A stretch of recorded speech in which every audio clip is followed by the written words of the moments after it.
فاسألوا أهل الذكر إن كنتم لا تعلمون.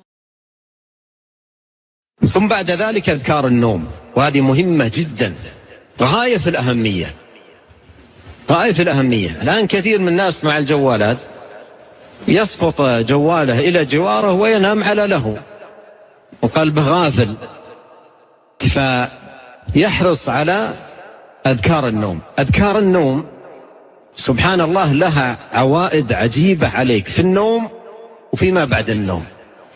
ولهذا في بعض يقول عليه الصلاة إن مات على الفطرة وإن أصبح حصل خيرا، فهي تفيدك في الحالتين، من مات في فراشه مات على الفطرة، ومن أصبح حصل خيرا، تفيدك في اليوم الذي بعد نومك، تفيدك فائدة عظيمة صلاحا لك في يومك الذي تستقبله، فحافظ عليها هذه الأذكار.